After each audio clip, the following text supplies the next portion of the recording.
Mesdames et messieurs, bonjour, bonsoir, suivant l'heure à laquelle vous allez nous suivre. Aujourd'hui, nous sommes le 10 juin 2025. Tshisekedi déjoue un complot contre la République. Les dialogues de la CENCO posent énormément de problèmes. Il y a maintenant de la lumière au regard de l'actualité politique. Nous allons essayer de décortiquer cela pour que nous comprenions qu'est-ce qui se passe en République démocratique du Congo. Comme je suis en train de le dire, mesdames et messieurs, si c'est pour la première fois pour vous de participer à cette émission, ce que je vous demande, c'est de vous abonner, de cliquer sur la cloche de notification pour ne rien rater et de faire une large diffusion par vos partages de nos émissions et aimer nos vidéos pour que celles-ci soient référencées par YouTube et que nous puissions être mis en avant, et c'est là pour pouvoir passer notre information à plus d'une personne. Voilà ce que je pourrais vous dire aujourd'hui. Sans tarder, voilà, il y a des actualités politiques aussi qu'on va vous expliquer aujourd'hui. Ce que nous vous demandons, c'est de rester jusqu'à la fin. Vous allez comprendre la pertinence de ce que nous allons développer aujourd'hui. Les accusations de Jean-Pierre Bemba contre Kabila sont des faits accablants qui prouvent à suffisance à combien plus fort que le Congo a été mis en difficulté ou bien mis dans les sacs pour ne plus jamais se retrouver. Et toutes ces révélations aujourd'hui, ça nous permet de comprendre que les Congolais doivent être maîtres de son destin s'il veut se voir s'émanciper. C'est la seule chose que nous allons dire. Voilà ce qu'on va développer maintenant. Vous allez voir qu'on va essayer de détailler. Et puis, dossier Moutamba aussi, la lire que prend ces dossiers ici, on va essayer de dire un mot. Qu'est-ce qui se passe exactement? C'est très important. Et on va aussi vous analyser pourquoi le Rwanda a fui de participer au niveau des Malabo lors de la réunion de CAC, Communauté commune des États d'Afrique centrale. On va essayer de dire un mot et puis on va aussi analyser la diplomatie du président Tshisekedi pour que nous nous rendons compte de là où nous sommes maintenant. Et cela va nous permettre de comprendre les enjeux de l'heure. Sans tarder, mesdames et messieurs, très heureux de savoir que vous êtes très nombreux en train de nous suivre. J'étais en train de parler des complots déjoués par le président Tshisekedi. C'est quoi en réalité ce que je suis en train de dire? Mesdames et messieurs, le pays était déjà parti en réalité. Nous avons tous suivi hier Jean-Pierre Mbemba faire des révélations accablantes accusant l'ancien président de la République d'être en complicité avec le Rwanda et lui-même ne pas avoir les origines congolaises dans l'objectif d'inverser les présidents légitimement établis et légalement établis votés par les peuples congolais. Et nous avons vu des révélations comme quoi que les Congos avaient une dette interminable qu'ils payaient en contrepartie ou sinon sous prétexte que le Rwanda aurait aidé la République démocratique du Congo, à cette époque les Zaïre, à écarter le président Mobutu du pouvoir. Cette manière de faire des choses prouve que, en réalité, le Congo n'était pas maître de lui-même. Ça, ce sont des choses graves pour un pays souverain à cette hauteur ici. Vous savez, dans la vie, ceux qui ont fait les droits, on vous dira que les contrats immoraux et nuls de plein droit. C'est-à-dire qu'un tel accord est immoral parce que justement, ça ne se fonde sur aucun élément motivé et juridiquement défendable. Et c'est là, tout ça, pourquoi justement? Parce que le Congo, c'était comme une maison où il n'y a pas des gens qui y habitent et toute personne peut venir faire ce qu'il veut. Et c'est là, c'est ce qui traduit par ce genre d'accusations quand on sait de les lire. Mais vous devez comprendre aussi que les complots que le président Tshisekedi a jugé la priorité du Congo, parce que vous devez savoir que les complots étaient très grands. Les pièges qu'on avait mis à président Tshisekedi, c'était quoi? On attaque, les Rwandais nous attaquent, nous agressent. Et les gens criaient ça et là, que le président de Tshisekedi dit pourquoi il n'attaque pas carrément les Rwandais? Nous devons raison, nous savons tous que c'est les Rwandais. Mais les gens ont oublié que le président de Tshisekedi était très sage. Puisque derrière, beaucoup de pays, ou soit beaucoup de ces puissances ici, de ces monstres, ne voulaient pas de la République du Congo. Pour eux, la République du Congo, c'était un endroit qui appartenait à tout le monde. Et donc, l'objectif, c'était de les diviser pour que chacun d'eux puisse se retrouver. Et maintenant, voyant que Tshisekedi est arrivé avec cet élan patriotique de vouloir unir les pays, ce qu'ils ont fait, ils ont décidé d'envoyer, soit d'appuyer le Rwanda, bien que le Rwanda aussi avait ses velléités expansionnistes, il en profitait. Mais derrière eux, il y avait des globalistes, des multinationales qui voulaient en fait à tout prix diviser les pays. C'est-à-dire que puisque Tshisekedi, ils ont compris qu'il était difficile, il fallait écarter Tshisekedi. Comment écarter Tshisekedi? C'est-à-dire que lui tendre des pièges. Et les pièges monumentaux qu'on a entendu à Tshisekedi, c'est que le Rwanda est là et vous agresse. Ils vous ont déjà ce que j'ai dit, entrer dans votre armée, infiltrer au plus haut point, vous n'avez pas l'efficacité de pouvoir faire ce qu'on appelle la traçabilité ou soit pouvoir remonter pour savoir si effectivement qu'il y a des Rwandais qui sont au Congo. D'un côté, le Rwanda nie qu'il n'est pas au Congo. De l'autre côté, nous l'accusons qu'il est au Congo. Mais quelles sont les preuves? Mais la lenteur de Tshisekedi, le calme de Tshisekedi, la stratégie diplomatique utilisée, c'est de prendre le temps de laisser vraiment le Rwanda consommer sa faute, son infraction, afin de venir l'accuser. Qu'est-ce que Tshisekedi attendait? Il s'est battu sur le plan international pour obtenir des résolutions qui auront une force probante. Et il en est le cas de la résolution 2773, qui a fait en réalité, comme je l'ai dit hier, ça fait foi. C'est un acte juridique de haute portée, justement. Pourquoi? Parce que là, ça permet à la République du Congo d'accuser les Rwandais de l'agresser et d'aller les accuser, comme nous sommes en train de le faire, comme on va en parler pour savoir pourquoi le Rwanda a fui la réunion de la CAC. Vous allez le comprendre cela. Donc, le Congo, le président Tshisekedi aille à sauver le Congo par sa stratégie. Il a entendu les bons moments lorsque les résolutions commençaient à tomber. Vous avez tous suivi que même les Européens tardaient à pouvoir sanctionner le Rwanda parce que ils étaient en fait complices, parce qu'ils avaient déjà des accords avec le Rwanda sur des minéraux critiques dont le Rwanda ne disposait pas. Voyez-vous? Et sur base des pressions, et Tshisekedi voyant cela en tant que visionnaire, il a cherché à réactiver plutôt le partenariat qu'il a voulu avoir avec le gouvernement de Trump à l'époque où Trump était au pouvoir. Et là, maintenant, comme Trump était revenu au pouvoir, il a relancé cela pour pouvoir nouer des relations avec des puissances. Vous devez savoir qu'ici, dans ce monde-ci, la vie internationale, c'est question des rapports de force. Et lorsque vous êtes petit, il faut aller chercher des partenaires qui pourraient vous soutenir lorsque vous voulez prendre de grandes décisions. Et le fait pour nous d'aller vers les États-Unis et que nous puissions avoir gain de cause, ça pesait énormément pour notre avantage, justement. Pourquoi? Aujourd'hui, les gens, avant de nous attaquer ou sinon de nous condamner, de chercher à nous détourner, ils réfléchissent des fois. Parce qu'ils savent que derrière nous, il y a des intérêts américains qui vont se cacher. Et voilà, maintenant, cette stratégie-là, Tshisekedi ayant noué le partenariat avec les États-Unis, Tshisekedi ayant entendu les bons moments pour obtenir cette résolution, et au niveau de l'Afrique centrale, voilà maintenant, c'est les points que nous sommes en train de parler. Pourquoi le Rwanda n'a pas pu ou a fui de participer au niveau de la CAC? Pourquoi? Le Rwanda, sachant déjà que il sera condamné s'il allait là-bas. C'est vrai qu'il avance là. Nous avons toujours suivi son ministre, le ministre rwandais des Affaires étrangères, disant que non.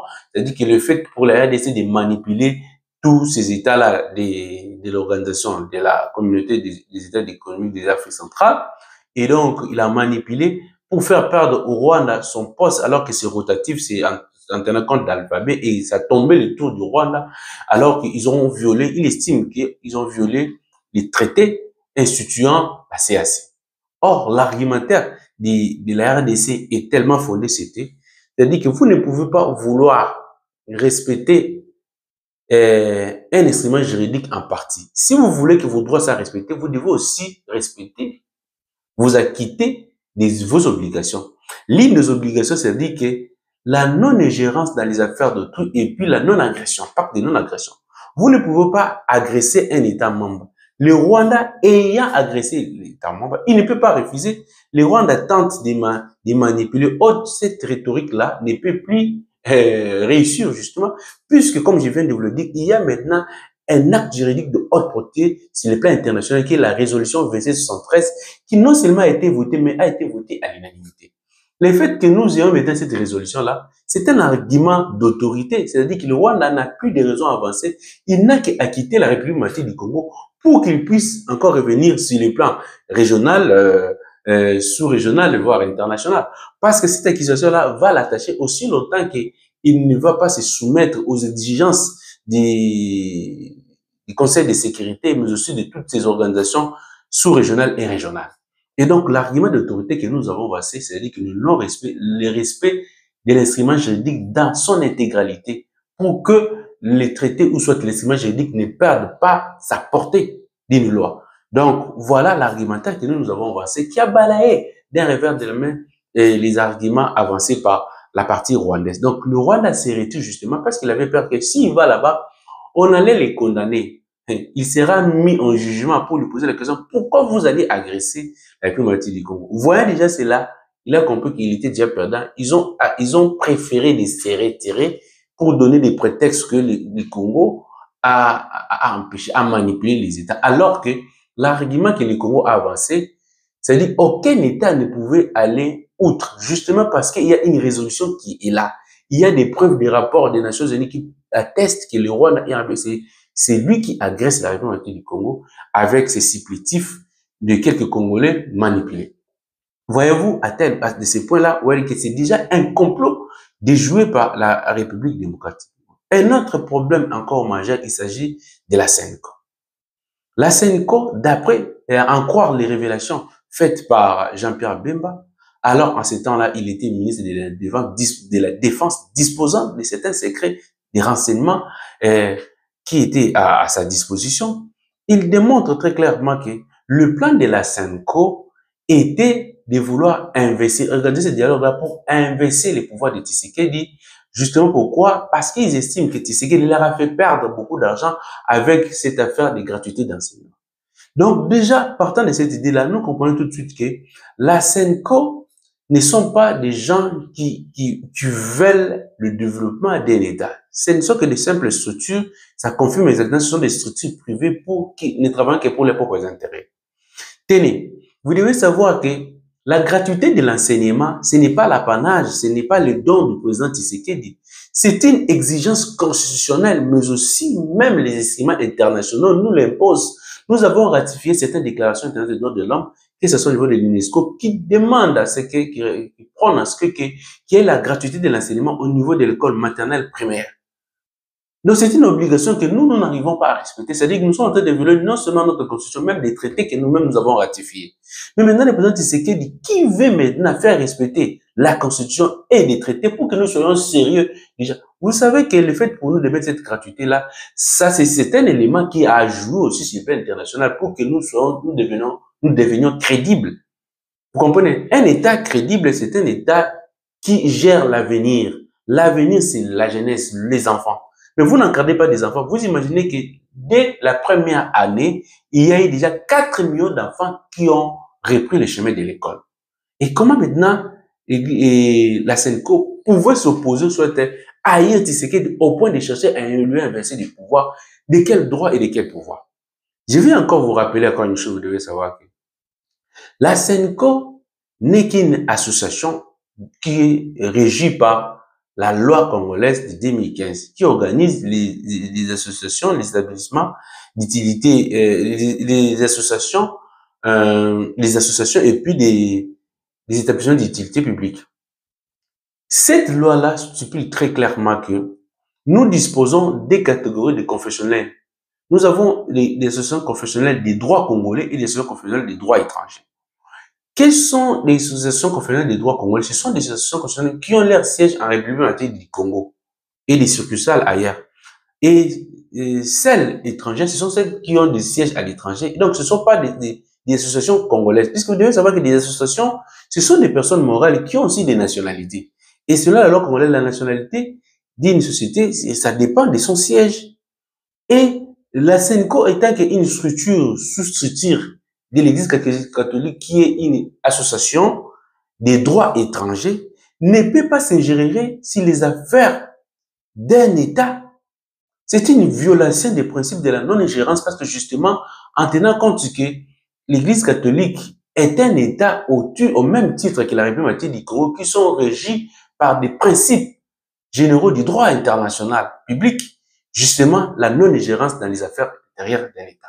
Comment se fait-il que la SENCO, en tant que sous-structure d'une association étrangère, qui va prendre les devant les structures des associations confessionnelles des droits congolais, c'est une violation de la Constitution et cette violation-là est intentionnelle parce qu'ils sont censés le savoir. Ils ne peuvent pas agir ainsi. Donc, voyez-vous déjà la manière dont procède la SENCO et les CC et les autres, c'est une manière que nous appelons rebelle. Et c'est là, si vous les associez avec les révélations du VPM Jean-Pierre Bemba, cela atteste cela. On leur accorde assez d'argent, plus que même d'autres confessionnels. Mais malgré cela, ils cherchent toujours à contrôler et à comprendre.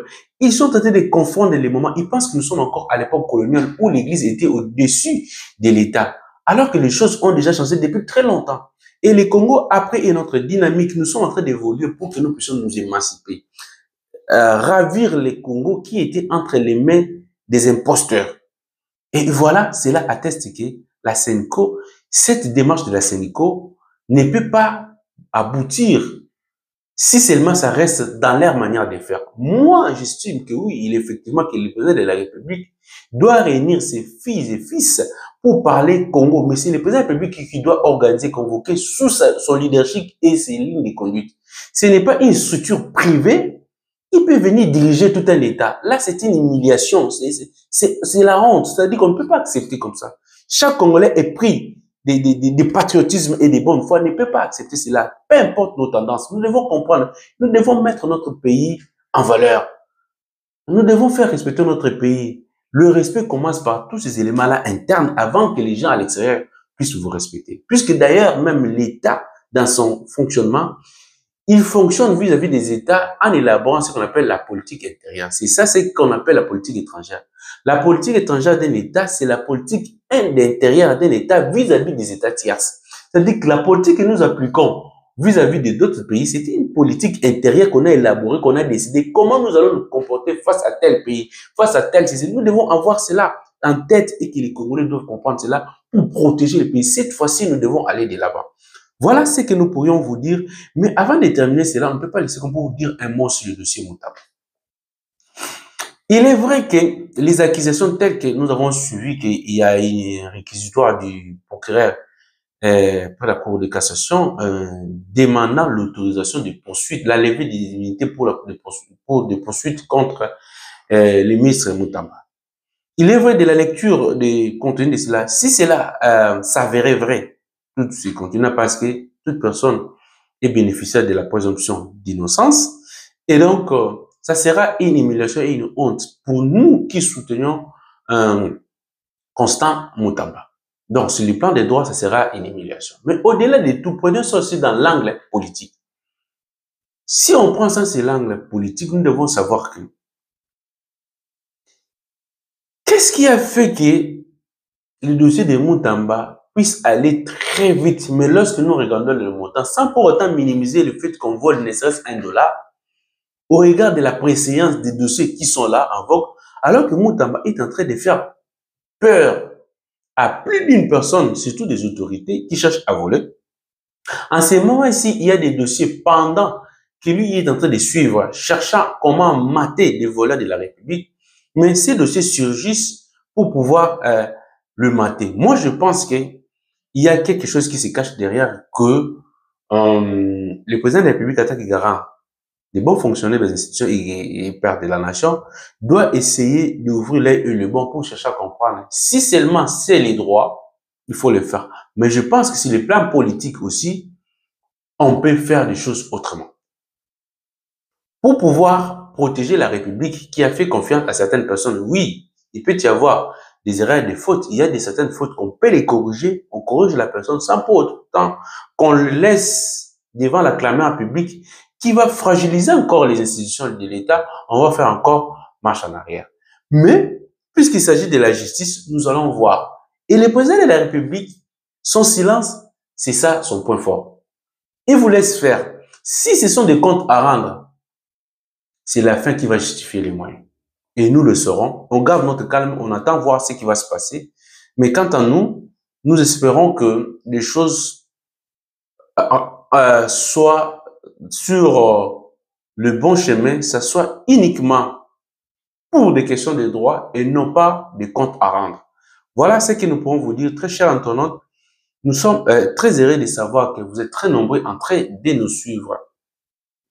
Si c'est pour la première fois pour vous de participer à cette émission, ce que nous vous demandons, c'est de vous abonner et de cliquer sur la cloche de notification pour ne rien rater, mais aussi et surtout de partager nos émissions pour que nous puissions avoir un espace encore plus grand et comme ça, notre communication pourrait arriver le plus loin possible. Voilà ce que nous pourrons vous dire aujourd'hui. Et moi, je vais me présenter. Je suis Guilhem Ikobikwite. Je suis juriste de formation, publiciste et expert en droit, en négociation et en stratégie de développement, chercheur, mais aussi négociateur et diplômé en ressources humaines. Et ce qui me reste, je ne peux que vous souhaiter toutes les bonnes choses du monde, que Dieu vous bénisse et je vous dis à la prochaine.